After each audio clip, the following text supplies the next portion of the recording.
We begin with breaking updates from RPD's homicide unit. A man is under arrest now, accused of beating a victim with dementia to death late last year. RPD says 35-year-old Peter Scott was arrested yesterday near the transit center.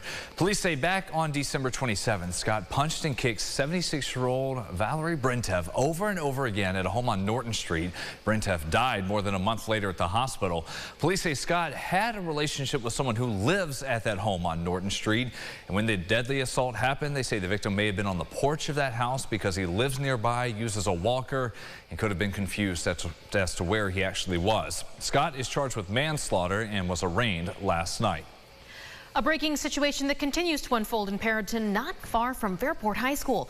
Deputies have shut down the area around Shagbark Way between Mason Road and Folkside Lane. We are told that another update on what is happening there is coming any moment now. So maybe avoid this area while you can and share that information. We will share that with you as soon as we have it.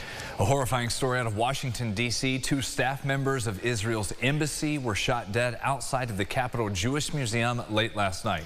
We're told this was a horrifying scene for witnesses as authorities say that a single suspect believed to be responsible for the shooting was also seen pacing in front of the museum beforehand, and afterwards he walked to the museum after the shooting, took responsibility, and then was detained by security officers while yelling "Free Palestine." Now, of course, stay with us for updates on all of these breaking stories throughout CBS Mornings. That is coming up next, and we will post all the updates as well on RochesterFirst.com. In more top stories, several people are telling us they are shocked and confused after learning they have to move out of their Rochester senior living apartments with basically hardly any notice. Let's take you through so far. Just a few days ago, residents at the Danforth Towers were told the enriched housing program through Family Services of Rochester is closing.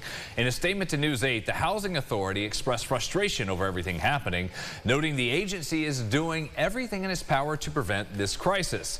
Staff with RHA also say they are not responsible for the evictions, adding the action is being coordinated by the State Department of Health, and they are working in good faith and have been with Family Services for months.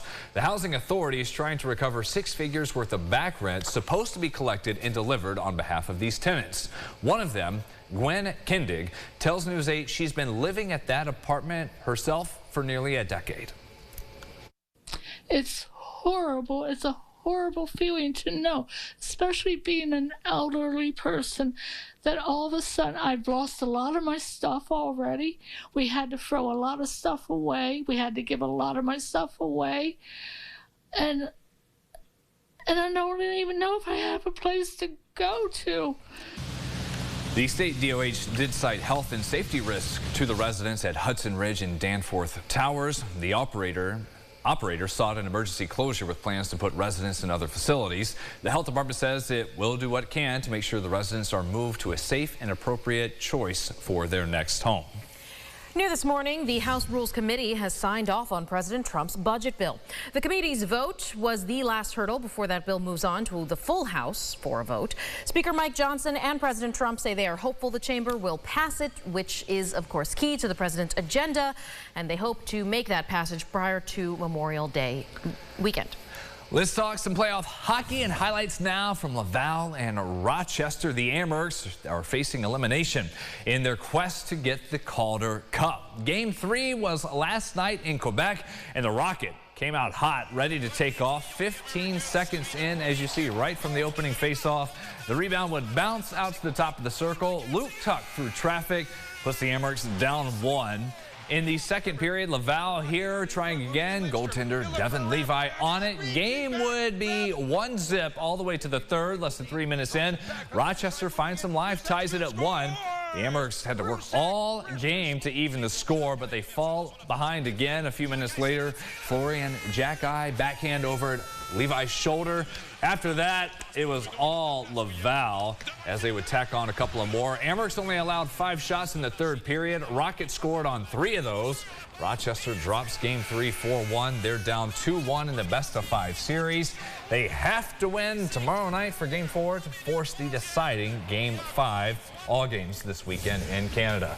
Your sunrise traffic updates here 4 minutes ago until the top of the hour. Wet roads, but no major backups at this point across the main expressways. Typical drive times. We'll get it out of here eventually there, James. Yes, hopefully by Saturday.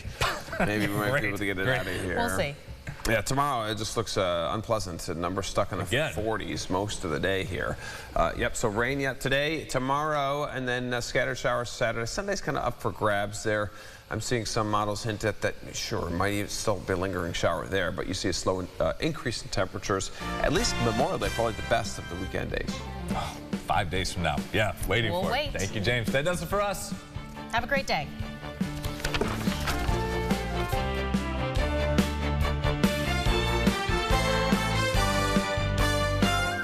Follow News 8 wherever you are on RochesterFirst.com, Facebook, X, and on our app for news and weather.